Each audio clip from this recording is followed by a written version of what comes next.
Primeira carta que escreveu o apóstolo Pedro, capítulo 5 e versículo 8. Primeira carta de Pedro, capítulo 5, versículo 8. Está escrito assim: sede sóbrios, vigiai, porque o diabo, vosso adversário, anda em derredor, bramando como leão, buscando a quem possa tragar, a qual resistir firmes na fé, sabendo que as mesmas aflições se cumprem entre os vossos irmãos no mundo. Sede sóbrios, vigiai, porque o diabo, vosso adversário, anda em derredor, bramando como leão, buscando a quem possa tragar, isto é, matar. Está vendo que o diabo não é nosso amigo? O diabo é o nosso adversário. Ele quer apenas uma brecha para matar a pessoa. Tragar é matar. Então, por isso que o cristão, o salvo, precisa estar atento, vigiando, sóbrio, para não cair nas mãos de Satanás. Eu vou ler mais uma vez, e você que crê nesta palavra, você vai repetir comigo em alto bom som. Vamos lá? Sede sóbrios, vigiai, porque o diabo, vosso adversário, anda em derredor, bramando como leão, buscando a quem possa tragar. Quem crê nessa palavra? Se você crê, desocupe as suas mãos e dê para esta palavra a mais sincera, a mais poderosa, a mais verdadeira salva de palmas. E enquanto você aplaude, glorifica, engrandece, enaltece e bem dizer o nome santo do Senhor, diga: eu creio na palavra de Deus, eu tomo posse desta palavra. Senhor meu Deus, meu Pai, a igreja do Campo Belo te adora, te glorifica e enaltece o teu santo nome. Então abra os céus, derrame bênçãos, virtude e poder a cada pessoa que te glorifica nesta noite. Venha com seu Espírito Santo e tome a boca do mensageiro, tome os lábios do pregador e envie, Senhor, a sua palavra com poder e autoridade, com poder e revelação, e que a sua palavra vá e percorra toda a terra e produza o resultado para o qual está sendo mandada, em nome do Senhor Jesus, amém, e graças a Deus. Podeis assentar. Quero falar do fortalecimento da fé, ou fortalecimento espiritual. E o que é fortalecimento?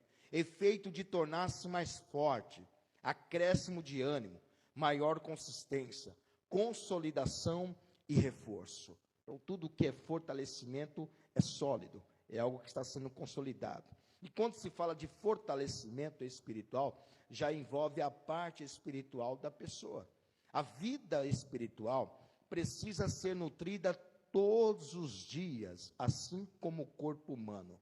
Você, por exemplo, tem que comer todos os dias. Isso é recomendável pela medicina, pelos médicos, nutricionistas, né? Alguns falam que tem que comer em 3 horas.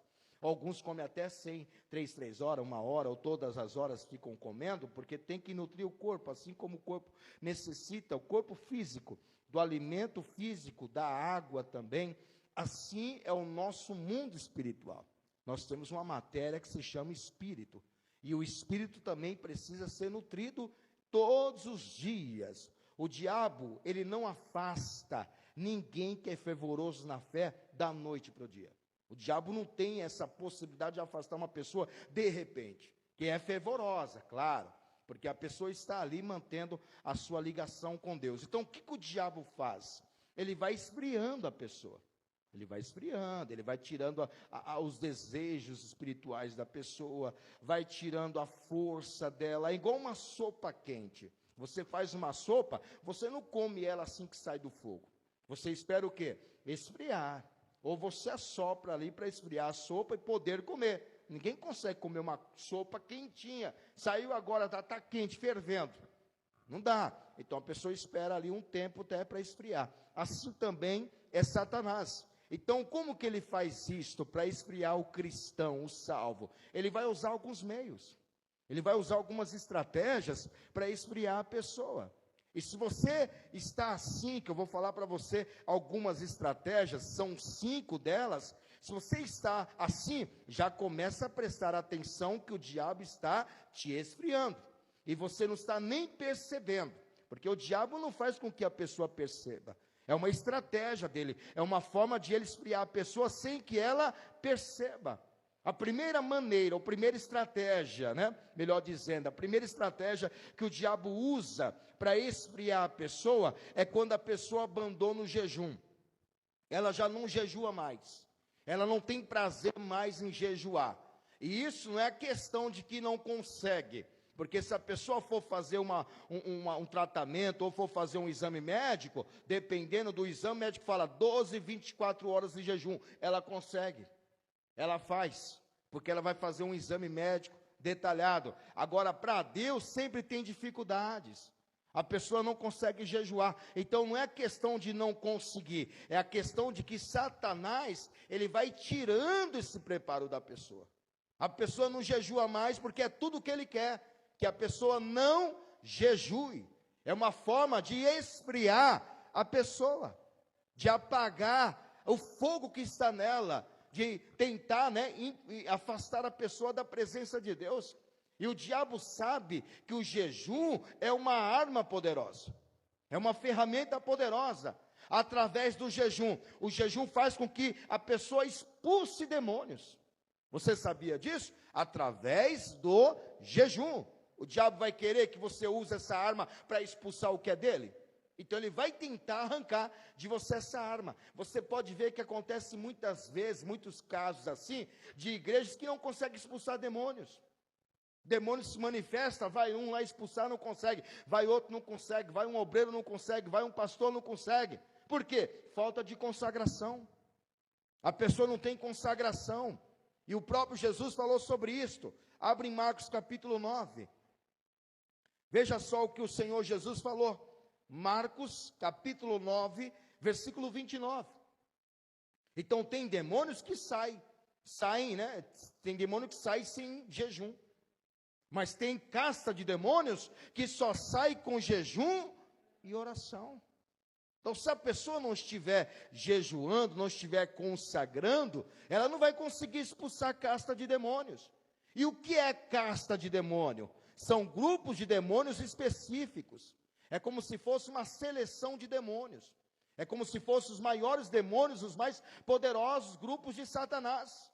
É como uma pessoa, ela é técnica de um time de futebol, uma seleção. Ela vai escolher sempre os melhores para compor aquele time. Então, quando se fala de casta de demônios, é grupo seleto, grupos específicos de Satanás para invadir a pessoa e destruí-la. Por isso que Jesus disse, Marcos capítulo 9, versículo 29, ele diz assim: e esta casta não pode sair com coisa alguma, a não ser com oração e jejum. Então tem demônios que saem só com oração e jejum. Então o diabo ele não vai querer que você jejue, porque ele sabe se isso acontecer, você vai ter autoridade. Você vai estar em consagração e vai poder expulsar esse demônio. Além do jejum ser uma arma poderosa para expulsar demônios em consagração, o jejum também mata a sua carne. O jejum faz que a sua carne seja morta e o seu espírito seja vivificado. Então a única maneira de nós matarmos a nossa carne é através do jejum. O jejum te faz abster de muitas coisas. Além disso, o jejum te faz até você entender o mundo espiritual. Você, quando está em jejum, Deus te mostra grandes coisas, revelações, coisas ocultas que você não sabe. Através da consagração. Por isso que é muito importante o jejum, e o diabo vai lutar que você não jejue. E você pode prestar atenção. Quando uma pessoa está jejuando, aparece pessoa para pagar a comida, não é? Nunca apareceu na sua vida, mas jejue para você ver. Vamos ali comer um churrasco? Vamos ali na pizzaria? Eu pago, ainda aparece dizendo que paga. Nunca apareceu um abençoado para pagar, mas quando você entra num propósito de consagração, não aparece? Por que que aparecem essas coisas sempre quando você está em consagração? Porque o diabo quer tirar isso de você. Aí seria um jejum de tolo, porque você foi jejuar, e quando não é alguma coisa para comer, é alguém que vai roubar o seu jejum. Alguém que vai te xingar, alguém que vai te ofender, vai pisar no seu pé, vai falar mal de você, tudo isso para você revidar e acabar perdendo a sua consagração. Você pode prestar atenção, uma pessoa que está em jejum, acontece cada coisa, cada desafio, para ela perder aquela consagração. Então ela precisa estar concentrada no jejum. Então o jejum, além de matar a carne, além de te dar autoridade para você expulsar casta de demônios, não é demônio, é casta, são grupos seletos específicos de demônios, é a autoridade que você tem sobre grupos de demônios, e além do mais, você também jejuando, te traz o arrependimento. O jejum é sinal de arrependimento. A cidade de Nínive, por exemplo, está aqui em Jonas. Abre em Jonas capítulo 3. Quando Deus disse que iria destruir Nínive, Jonas foi pregar lá durante 40 dias. E ele passou por Nínive pregando. Quando o rei de Nínive soube que a cidade ia ser destruída, o que o rei proclamou? Um jejum geral. Um jejum forçado e autoritário em toda a cidade de Nínive. Até os animais jejuaram, sem exceção. Todo mundo foi para o jejum. Para quê? Como sinal de arrependimento. Para que Deus mudasse o decreto, porque Deus disse que iria destruir a cidade. E o jejum fez com que Deus mudasse de ideia. Está aqui, Jonas capítulo 3, versículo 4 em diante. E começou Jonas a entrar pela cidade, caminho de um dia, e pregava e dizia: ainda 40 dias, Nínive será subvertida, destruída totalmente. E os homens de Nínive creram em Deus, e proclamaram jejum, e vestiram panos de saco, desde o maior até ao menor, porque esta palavra chegou a rei de Nínive, e levantou-se do seu trono, e tirou de si as suas vestes, e cobriu-se de pano de saco, e assentou-se sobre a cinza, e fez uma proclamação que se divulgou em Nínive, por mandado do rei e dos seus grandes, dizendo: nem homens, nem animais, nem bois, nem ovelhas provem a coisa alguma, nem se lhes dê pasto, nem bebam água. O rei decretou que seria um jejum em toda a cidade, com a finalidade de Deus mudar de ideia. Olha o versículo 8: mas os homens e animais estarão cobertos de panos de saco, e fortemente a Deus, e se converterão cada um do seu mau caminho, e da violência que há nas suas mãos.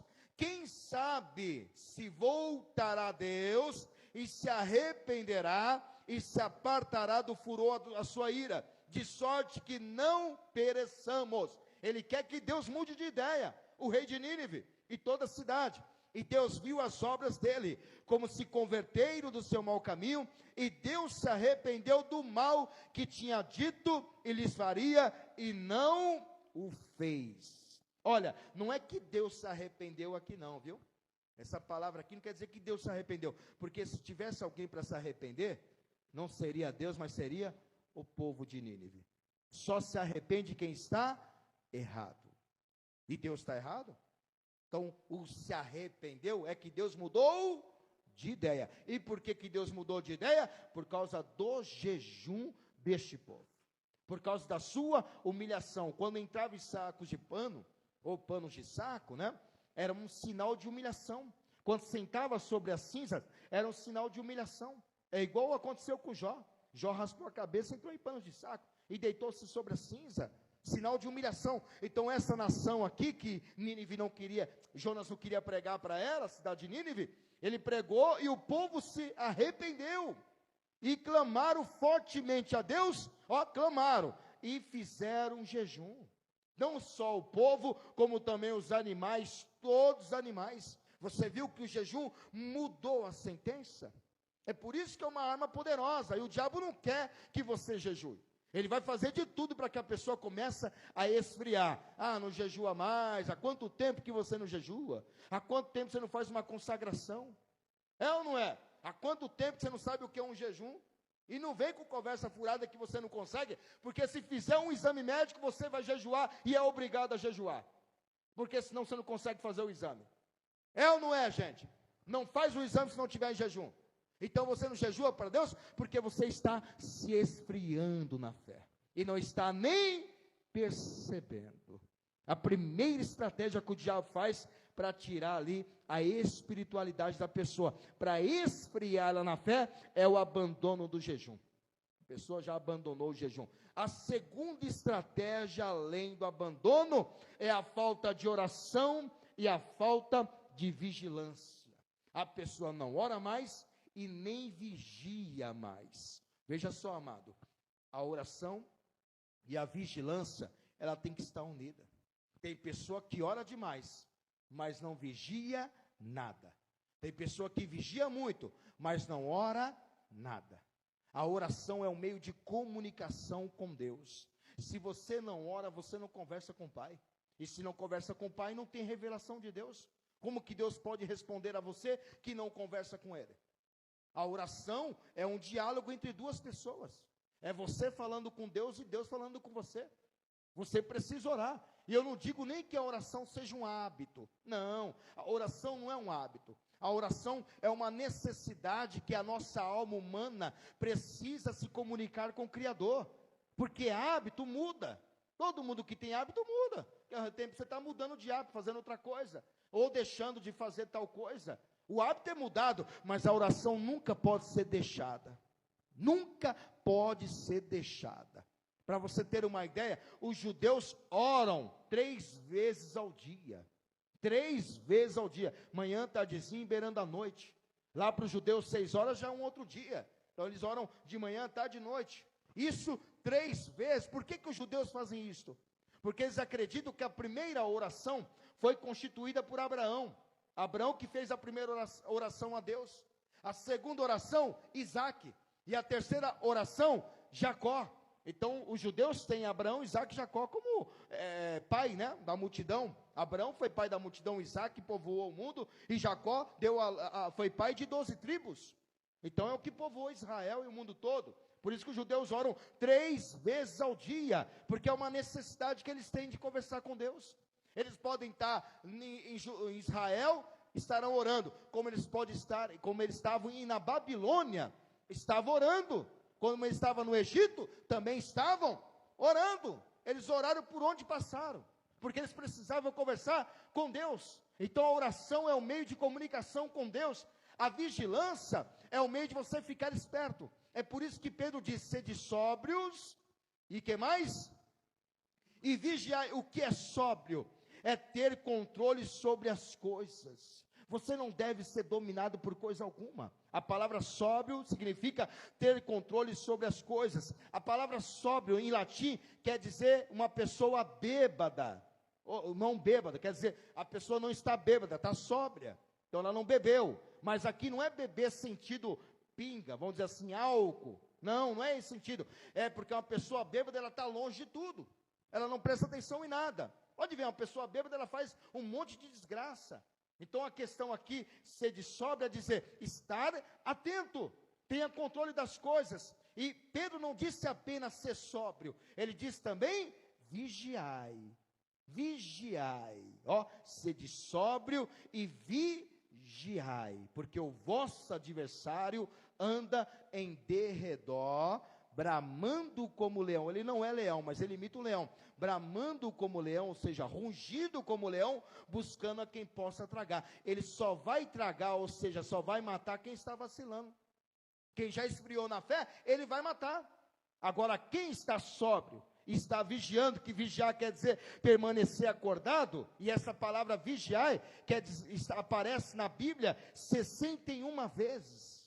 Vigiai, vigiai, vigiai. E Jesus falou sobre isso. Ele falou que para nós matarmos os desejos da carne, ou ficar atento com os desejos da carne, isto é, as concupiscência da carne quer dizer desejo desenfreado. A palavra concupiscência quer dizer alguém que tem um desejo ardente das coisas da carne, alguém que tem desejo de possuir tal coisa que não agrada a Deus. Você vai ler muitas passagens e vai dizer, não cumprirei a concupiscência da carne, ou seja, não cumprirei os desejos da carne, porque a carne inclina contra o Espírito, ou cobiça contra o Espírito, se opõe contra o Espírito de Deus, e a carne só quer fazer o que não presta, a carne só quer fazer o que não agrada a Deus. É por isso que Pedro disse, sede sóbrio, vigiai, e não só isso, Jesus chamou a atenção para que a pessoa ore e vigie. Está lá em Mateus capítulo 24, abram aí, Mateus capítulo 26, versículo 41, ele falou para os discípulos isto, olha o que ele falou aqui, é muito forte, ele diz assim, Mateus capítulo 26, versículo 41, vigiai e orai, está vendo aí?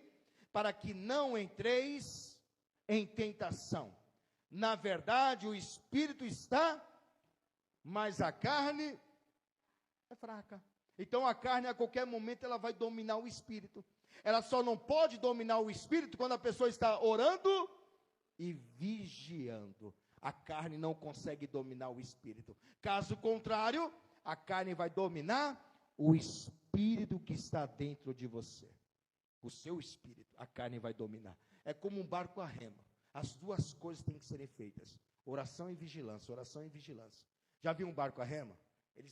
Ele só vai quando rema. Então, se uma pessoa só ora, o barco só vai para o lado direito, assim, ó. Uma pessoa só ora, só vai remando para o lado direito. Não sai do lugar. Agora, se ela só vigia e não ora, ela vai ao contrário. Ela só fica para o lado esquerdo. E ela vai girando, vai girando, vai girando. Ela tem que estar orando, e quando ela ora e vigia, ela consegue ter o controle do barco. Ela vai para onde ela quer. Agora, se ela só ora, ela só vai para um lado. Agora, se ela só vigia, ela só vai para o outro lado. Mas se ela ora e vigia, ela vai para onde ela quer. Ela sai dos precalços, ela vence as tentações, ela vence o diabo, e o diabo não consegue lhe pegar, porque ela está orando e vigiando. Vigiai e orai, para que não entreis em tentação. E é tudo o que o diabo quer, levar a pessoa à tentação, e assim ele consegue derrubá-la. Além disso, há uma terceira estratégia do diabo também. Sabe qual é? O desprazer da meditação da palavra de Deus.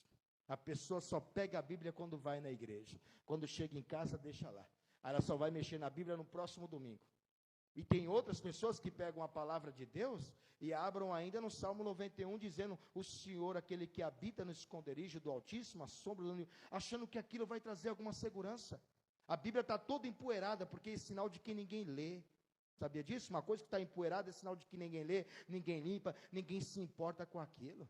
Quantas vezes você não vê uma Bíblia empoeirada em cima de um rack? É ou não é? Em cima de um criado mudo, em cima de uma mesa, em cima de um estante, em cima de uma TV, em cima do micro-ondas? Não está cheio de Bíblias abertas aí no Salmo 91, achando que aquilo lhe traz alguma proteção para dentro de casa? Não traz não, amiguinho. Ali o diabo, se quiser, ele cita para você o que está escrito ali. Se quiser, ele cita para você. Sabe o que está escrito aí, Salmo 91? Aquele que habita, ele citou para Jesus. Ele citou para Jesus, ele conhece a palavra muito bem e conhece mais do que você e eu. Você sabia disso? Que o diabo conhece mais do que você e eu? A diferença é que o diabo não obedece a palavra. Simplesmente isso. O diabo não precisa nem de fé, porque ele viu Deus pessoalmente. Você não viu Deus, eu também não vi. Para eu crer em Deus, para você crer em Deus, você precisa ter fé. Para que o diabo quer fé se ele já viu que Deus existe? Se ele veio de lá? Ele sabe de onde ele veio. Então ele conhece Deus mais do que você e eu. Então você acha que o diabo vai temer alguém que está com o Salmo 91 aberto? Ele só teme quando a pessoa lê e pratica o que a palavra diz. Você está entendendo? Não é apenas ler e nem ler, é meditar na palavra de Deus. Há uma grande diferença de ler para meditar. Vou te mostrar o que Deus disse para Josué sobre a palavra dele. Abre Josué capítulo 1, versículos 7 e 8. Não é questão nem de ler, é questão de meditar na palavra de Deus. Olha o que Deus diz: tão somente esforça-te, tem de muito bom ânimo, para teres o cuidado de fazer conforme toda a lei é a palavra, que meu servo Moisés te ordenou. Dela não te desvies nem para a direita, nem para a esquerda, para que prudentemente te conduzas por onde quer que andares. Não se aparte da tua boca o livro desta lei, antes medita nele dia e noite, para que tenhas cuidado de fazer conforme tudo quanto nele está escrito, porque então farás prosperar o teu caminho, então prudentemente te conduzirás. Olha o que Deus está dizendo para Josué: não é ler, Josué, é meditar na minha palavra, e isso não uma vez, isso todos os dias, de dia e de noite, de dia e de noite, quando você acorda e quando você vai dormir, você precisa meditar na minha palavra. Meditar não é ler, meditar é examinar a palavra de Deus. A palavra meditar quer dizer examinar, fazer um estudo minuciosamente, é algo que você vai a fundo, você vai mais a fundo, você não só lê por cima, você vai mais a fundo. É como se fosse um médico. A pessoa está com uma dor de cabeça e ela vai procurar um médico, procura um clínico. Aí o clínico vai fazer algumas perguntas: quanto tempo você está com essa dor de cabeça? Eu já estou 3 dias assim. 3 dias? Eu vou te passar um remédio aqui, você vai tomar esse remédio durante 7 dias. Se não melhorar, você volta. Não é assim que o médico fala? Não melhorar, ou seja, o médico não examinou, ele apenas ouviu o que você estava passando. A pessoa toma um remédio durante 7 dias, mas não melhora a dor de cabeça. Aí ela retorna ao médico, aí o médico diz: agora eu vou pedir um raio-x da sua cabeça, eu vou te examinar, eu vou saber o que está na sua cabeça, qual é a origem para fazer com que a sua cabeça dói demais. Isto é examinar, é pegar com o raio-x, ver a cabeça da pessoa, se não tem um tumor, se não tem um caroço, se tem um desvio no cérebro, alguma coisa que está causando dor de cabeça. Aí ele examinando, ele vai saber qual é a origem da enfermidade, se for enfermidade física, se for enfermidade emocional, mas se for espiritual, não. Então a pessoa está examinando, o médico está examinando a tal pessoa. É assim que a palavra nos diz: meditar é examine a minha palavra. E não somente examinar, pratique a minha palavra. Então nós temos que examinar e praticar a palavra. Você vai ler em diversas passagens bíblicas dizendo acerca de examinar. Vou te dar mais um exemplo aqui em Salmos 1. Abra o livro de Salmos 1. Olha o que diz o versículo 2: antes tem prazer na lei do Senhor, e na sua lei medita de dia e de noite. Então você tem que meditar nesta palavra, que é examinar, passar a conhecer a Deus mais a fundo, e não somente examinar, como também sobreviver, ser guiado pela palavra de Deus. Quando você é guiado pela palavra do Senhor, você não erra o caminho. Salmo 119, versículo 11. Salmo 119, versículo 105. Também fala da palavra, mas eu quero ler o 105. Lâmpada para os meus pés é a tua palavra, e luz para o meu caminho. Caminho quer dizer sentido, guiar a pessoa. Então você tem que ser guiado pela palavra de Deus. Você pode até opinar: eu acho que é assim, eu penso assim. O que você acha que você pensa não é a sua conclusão. Você tem que fazer o que a palavra de Deus manda. Opiniões para mim não me importa, mas o que a palavra diz é isso que eu tenho que fazer.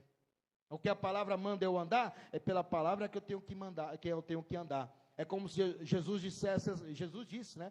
A parábola do homem prudente e o homem imprudente. O homem que construiu sua casa na areia e o homem que construiu sua casa sobre a rocha. Vem o vento, vem a tempestade, e o que estava firmado na rocha não caiu. Quem é a rocha? Jesus. Porque ouve a palavra de Jesus e as pratica. E Jesus compara esse homem que construiu sua casa sobre a rocha. Quando você anda pela palavra, pode vir vento, pode vir tempestade, pode vir luta, pode vir qualquer tipo de provação, e você não cai, porque a sua casa está firmada sobre a rocha que é Jesus. Firme a sua casa sobre a rocha. E como que eu faço isso, pastor? Pela palavra. Pela palavra. A palavra é favo de mel na sua boca. Deus diz para Ezequiel, capítulo 3. Ezequiel, o que tu vê aí? Eu vejo um rolo. Coma desse rolo que é doce como mel na sua boca. Coma dele. Vai comendo dele, Ezequiel, que vai descer como mel. Sabia disso? Deus falou que o rolo é o quê? A palavra de Deus. Desce como mel, é tão docinho que vai descendo. Então faça disso um alimento espiritual todos os dias para você. Nunca deixe de meditar na palavra de Deus. Além dessa terceira estratégia que o diabo usa para esfriar um salvo, um cristão na fé, ele também usa a quarta estratégia. Sabe qual é? O prazer no pecado. Não é questão de pecar, é a questão de ter prazer no pecado.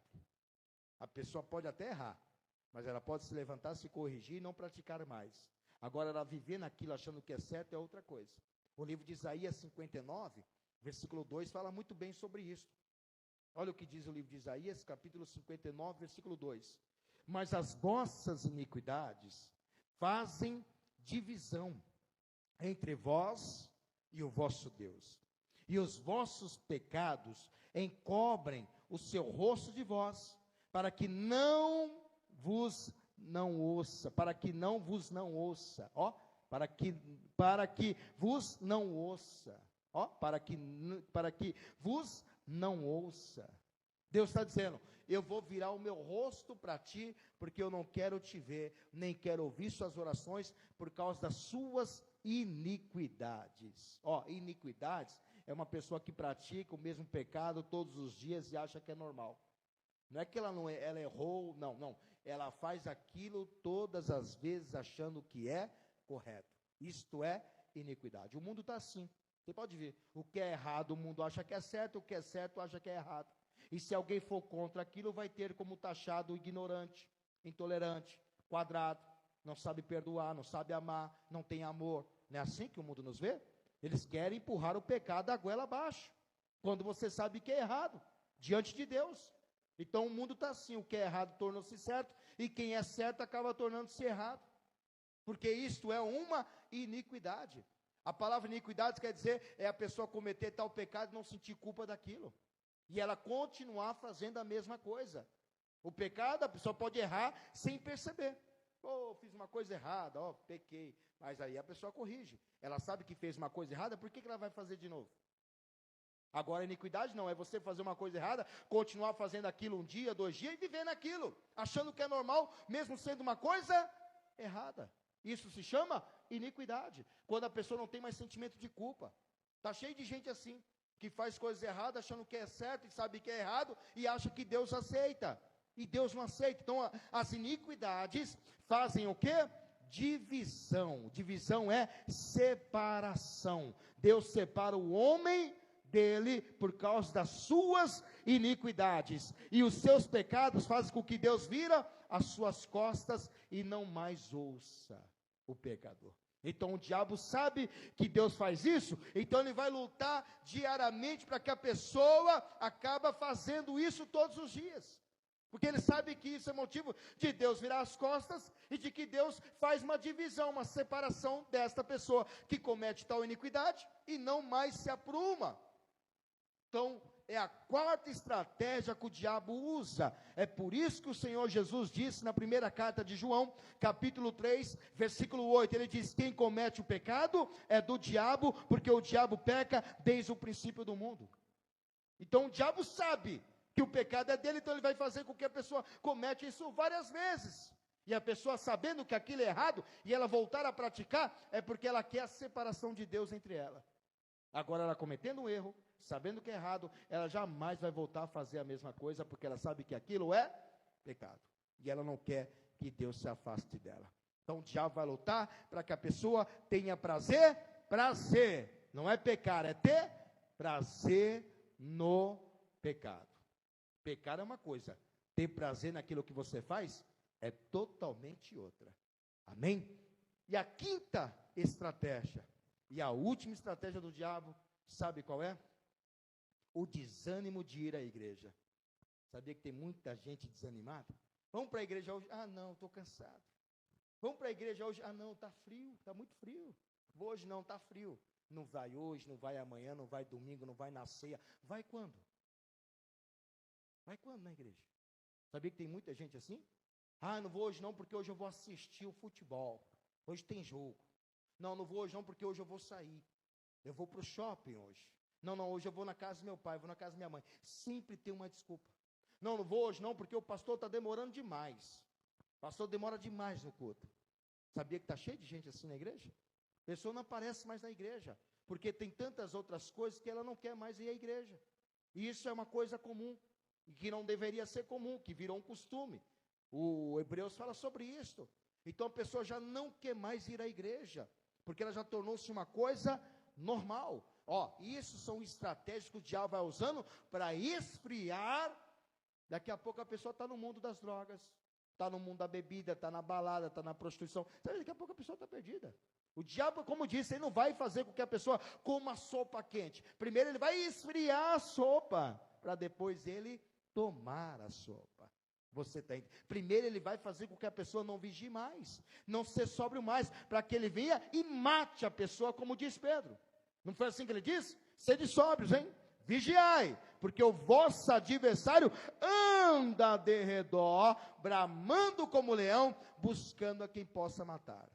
Infelizmente, tem muitas pessoas assim, que não vai mais à igreja por conta dessas coisas. É a mesma coisa que o Billy Graham disse. Sabe o que o Billy Graham disse? Um reverendo que morreu com 99 anos em 2018, foi um dos maiores evangelistas do mundo, que ganhou muitas almas para Jesus. Ele disse assim: quando uma pessoa pensa em sair da presença de Deus, deixar de ir à igreja, o diabo tem sempre um barco pronto para navegar com ele. Opa, suba no meu barco, vamos navegá-lo. É assim que o diabo quer. Você quer sair da igreja? Vem aqui, meu barco já está pronto. Você precisa aprender uma coisa: a igreja não salva ninguém, mas um salvo não consegue ficar longe da igreja. Não consegue. A igreja é o corpo de Cristo, e Jesus é o cabeça. E nós somos o que no corpo? Membros. Você é um membro do corpo. Agora preste atenção. Imagine um membro longe do corpo, o que acontece? Ele apodrece. Você pode ver, a pessoa perde um braço, o braço apodreceu. O corpo está lá. A pessoa está viva. Tem gente que vive sem braço. Não tem pessoa que vive sem braço? Tem pessoa que sobrevive sem braço. Ela perdeu o braço, mas cadê o braço dela? Apodreceu. Não é mais útil. Tem pessoa que perde um olho. Cadê o olho? Apodreceu. Cadê a pessoa perdeu um pé ou uma perna? Apodreceu. O corpo está lá. A pessoa vive sem um olho, a pessoa vive sem um braço, a pessoa vive sem um pé, sem uma perna. Agora, o braço, a perna, o olho, não sobrevive longe do corpo. Sabe o que é isso? A igreja sem você, ela sobrevive, mas você sem a igreja, você morre. Tem muita gente morta, e não estou dizendo morte física, estou dizendo morte espiritual. Espiritual. Quando Adão pecou, qual foi a primeira morte que ele teve? Foi física? Não, foi espiritual. E é a pior morte, porque a morte espiritual é a separação do homem de Deus, do ser humano de Deus. E o ser humano não foi feito para ficar longe de Deus. O ser humano foi feito para ficar ladinho, coladinho, todos os dias com o seu Criador. Você não foi feito para estar longe de Deus. Você foi feito para estar do lado de Deus e todos os dias, em todas as horas. Você precisa entender isso. E quando o diabo consegue isso, ele consegue esfriar a pessoa. É tudo o que ele quer. Olha o que diz Hebreus capítulo 10, versículo 25. Então não permita que o diabo use essas estratégias para te esfriar na fé, para apagar a sua espiritualidade, matar você espiritualmente, como já tem muita gente morta. É igual o vale de ossos secos, lembra disso? Deus disse, Ezequiel, pode esses ossos sobreviverem? Não eram pessoas mortas, não. Ezequiel não estava andando num cemitério sentido literal, não, cheio de ossos, não. Ali eram pessoas mortas espiritualmente. Tinha corpo, tinha tudo ali, mas não tinha espírito, não estava viva espiritualmente. Não é à toa que Deus disse que ia colocar o espírito dele naqueles corpos, né? Naqueles ossos, para que pudesse sobreviver. Ali não era ossos de cemitérios, não. Ali é sentido espiritual. Depois você leia, diz a palavra que ele teve uma visão de um vale de ossos secos. É a mesma coisa que acontece com uma pessoa morta espiritualmente. É vale de ossos secos. Olha o que diz Hebreus capítulo 10, versículo 25. Não deixando a nossa congregação, como é costume de alguns, antes admoestando-nos uns aos outros, e tanto mais quanto vedes que vai se aproximando aquele dia. Esse D aqui é maiúsculo, não é um D minúsculo não, porque não é um dia qualquer, é o dia da volta de Jesus. Sabe o que diz aqui o escritor, que eu afirmo dizer que é Paulo? Que como os teólogos também afirmam, por causa do último versículo que está escrito aqui do último capítulo de Hebreus, que é o último capítulo 13, né? E o último versículo é 25, que falam que foi Paulo que escreveu por causa do final dessa carta. E sabe o que ele diz aqui? Não deixando as vossas igrejas, como é costume de muitos. Muitos deixaram as nossas igrejas. Sabe o que é isto? É quando você encontra o irmão que saiu da Paz e Vida. Falou, irmão, você saiu da Paz e Vida, nunca mais te vi lá. Não, irmão, estou indo numa outra igreja. Ah, é? Que igreja você está indo? Na Universal. Ah, fique firme lá na Universal, hein? Não sai de lá mais não. Aí passa um tempo, você encontra o mesmo irmão. Ei, irmão, e aí? A Universal, está firme lá? Não estou mais lá não. Você está na onde, irmão? Na Mundial. Ah, Valdomiro Santiago, né? Opa, manda um abraço para ele lá. Fique firme, hein? Tem muitos milagres lá, né? Você vai receber o seu. Fique firme. Oh, amém, irmão. Aí passa mais um tempo, você encontra esse mesmo irmão, e você fala, e aí, irmão, está lá na Mundial? Não, não estou mais na Mundial, não. Você está onde, irmão? Estou na Assembleia de Deus. Opa, na Assembleia de Deus? Opa, fogo puro, né? Pentecostal. Fique firme lá, irmão. Não sai mais não, hein? Tá bom, irmão, vou ficar firme. Passe mais um tempo, e aí, irmão, está na Assembleia? Não, fui para Batista. Aí daqui a pouco você vê, o irmão, não está mais nenhuma igreja, sabe por quê? É costume. O que é costume? É você deixar uma igreja, outra igreja, uma igreja, outra igreja, não parar em igreja nenhuma. Tem gente que não consegue ficar em nenhuma igreja. E isso vai viver? Pega um peixe, fica trocando água para você ver toda hora. O que acontece? O que acontece com o peixe? Tem um certo tempo para trocar água. Não pode ficar trocando o peixe toda hora de aquário. A mesma coisa, você fica tirando a pessoa fica sendo de uma igreja para outra, daqui a pouco ela não está em mais nenhuma igreja, porque ela não vai ter raiz. Ela precisa ter raiz. Ela precisa firmar numa igreja, e nessa igreja ela precisa ser alimentada todos os dias, para que ela cresça, desenvolva e torne-se uma árvore frutífera.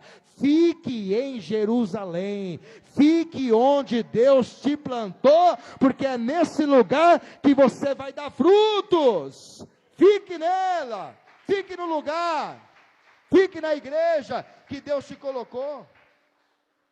Então o diabo usa essas estratégias para esfriar o cristão. E tem muita gente que já está fria, já esfriou totalmente. Mas também há pelo menos 7 maneiras que você faz para fortalecer a sua fé.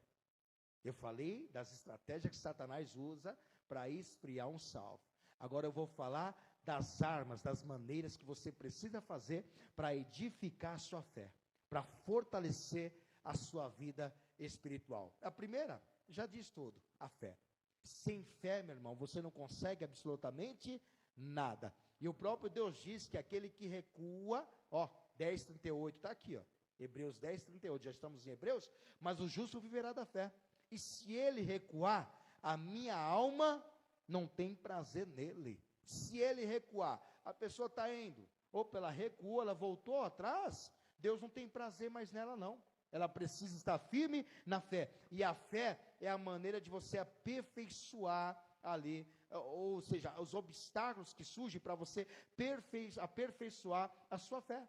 Você precisa entender que os obstáculos, as lutas, as provações, elas vêm mesmo para fortalecer sua fé. Não é para te parar não é para você ficar abaixado, cabeça baixada, jogar a bandeira, baixar a guarda, jogar a toalha. Não, isso é para forjar a sua fé.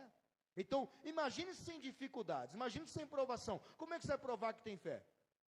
Geralmente as pessoas que provam fé é quando elas entram em algumas situações adversas, algumas adversidades, em alguns problemas. É ali que ela vai provar que tem fé. De repente ela ficou doente, ela vai dizer, eu tenho fé que eu vou ser curado.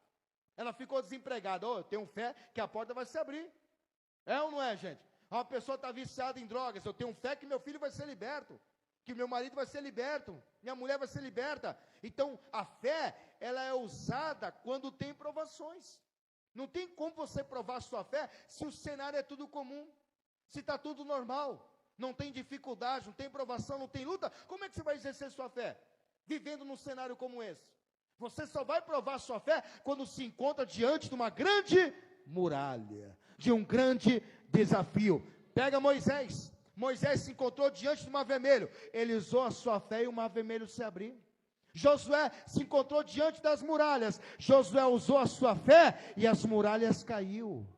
Daniel foi parar dentro da cova dos leões. Ele usou a sua fé e os leões dormiram. Ele fez dos leões um travesseiro.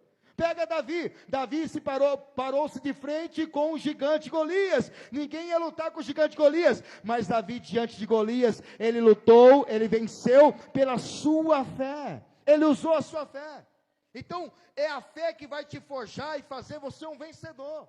E aí, através das lutas, que você vai sendo preparado. Olha o que diz Hebreus capítulo 11, versículo 33 e 34. Por que esses heróis da fé venceram? Pela fé. E venceram diante das dificuldades. Está aqui, os quais, pela fé, venceram reinos, praticaram a justiça, alcançaram promessas, fecharam as bocas dos leões, apagaram a força do fogo. Só dificuldade, está vendo? Só problema, mas eles venceram, e venceram pela fé. Escaparam do fio da espada, da fraqueza tiraram forças, na batalha se esforçaram, e puseram em fugir dos exércitos através do quê? Você está vendo? Tudo pela fé. Diante de todos esses problemas, eles venceram todos pela fé. Então, a primeira maneira de você fortalecer a sua vida espiritual é através da sua fé. E a segunda, praticar a palavra de Deus. Não adianta você ser apenas um ouvinte, você tem que ser um praticante. Mateus capítulo 7, abram aí versículo 24. Se você não pratica, você não fortalece a sua fé. O que adianta você só ouvir a palavra e não praticar? Tiago disse, não sejam amados apenas ouvintes, mas sejam praticantes da palavra de Deus. E Jesus comparou aqui o homem que pratica. Mateus capítulo 7, versículo 24.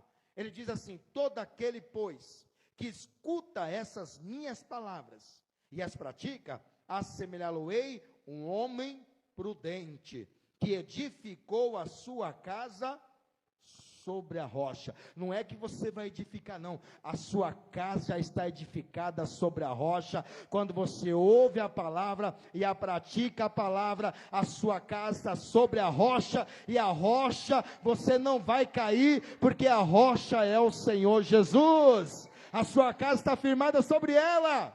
Pode vir vento, pode vir tempestade, pode vir as ondas, você não vai cair, você vai ficar firme. E a terceira maneira de alcançar, ou seja, de fortalecer a sua vida espiritual, é através da Santa Ceia. A Santa Ceia representa o corpo e o sangue do Senhor. Jesus disse: quem come a minha carne, bebe meu sangue, tem a vida eterna. Lembra que eu disse que você precisa alimentar o espírito? A carne você faz isso toda hora, come 3 horas ou toda hora, mas o espírito? Como é que você alimentar o espírito?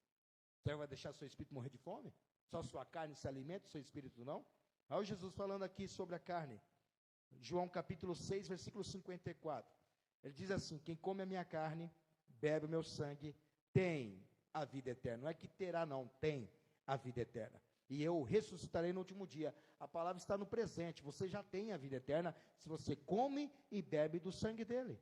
Come da carne e bebe do sangue. Porque a minha carne verdadeiramente é comida, e o meu sangue verdadeiramente é bebida. Quem come a minha carne e bebe o meu sangue, permanece em mim e eu nele. Ó, você entra em Jesus através do corpo e do sangue, e Jesus entra em você através da sua carne e do teu sangue. Quando você faz isso, você se fortalece espiritualmente. Por que tem muita gente fraca e doente? Porque não come da ceia, não participa da ceia, fraco, doente. O apóstolo Paulo diz: tem muita gente doente no meio da igreja porque não sabe discernir o corpo e o sangue do Senhor. Então a gente precisa discernir e participar do corpo e do sangue do Senhor. A quarta maneira de você fortalecer o seu espírito, através da comunhão dos irmãos.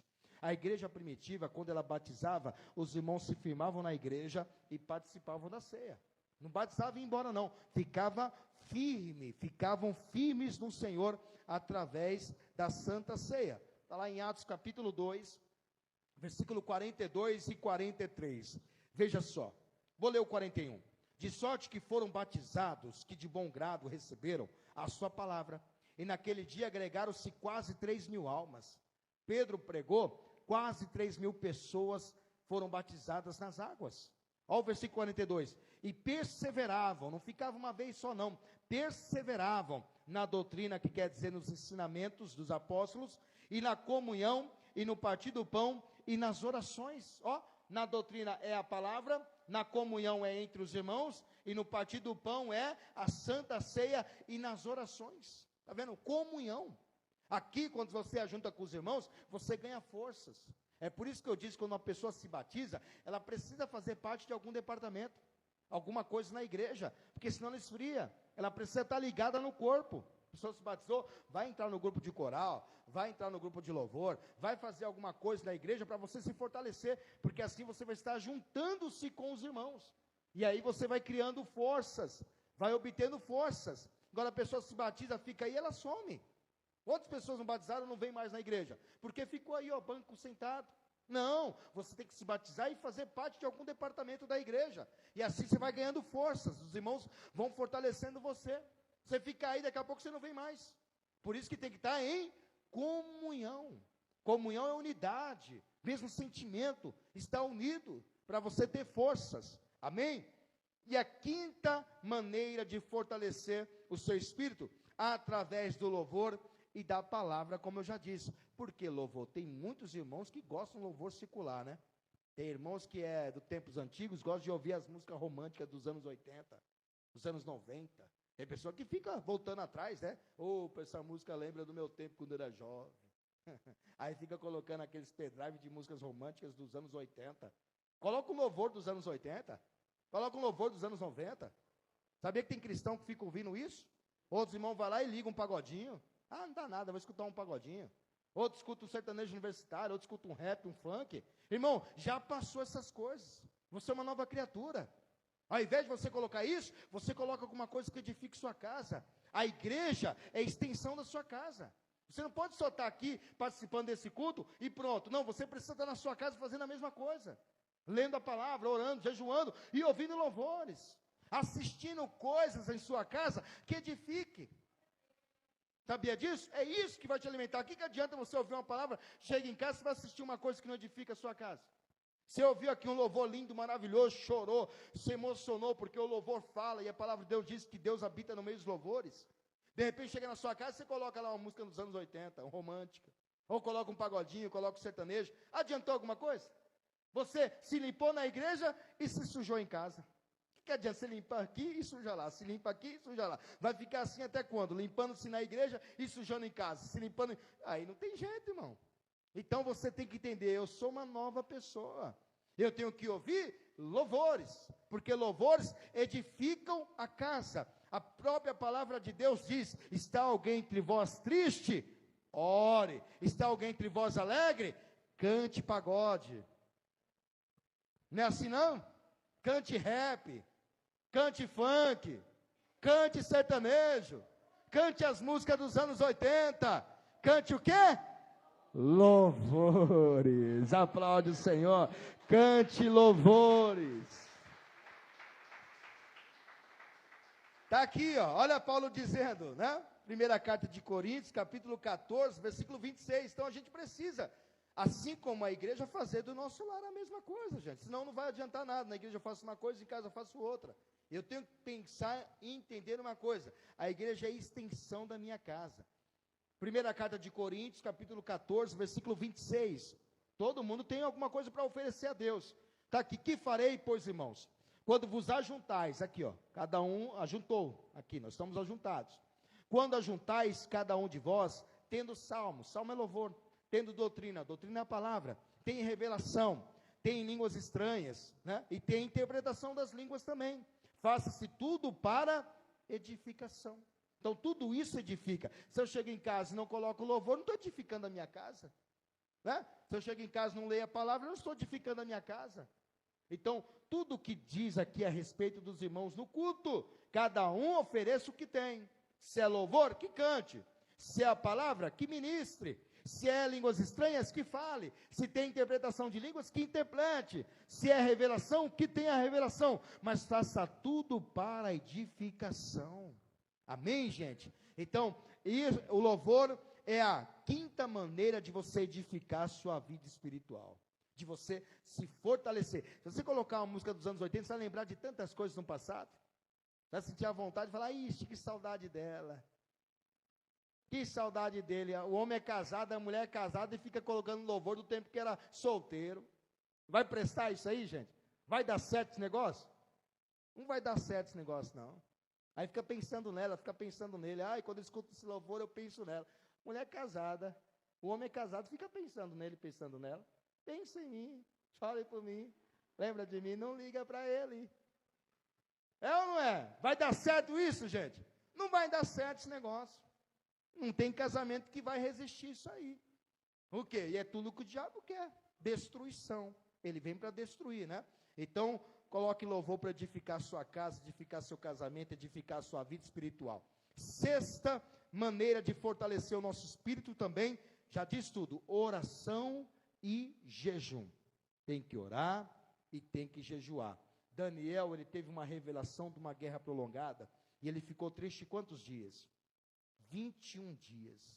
Ele se pôs buscar o Senhor em oração e jejum.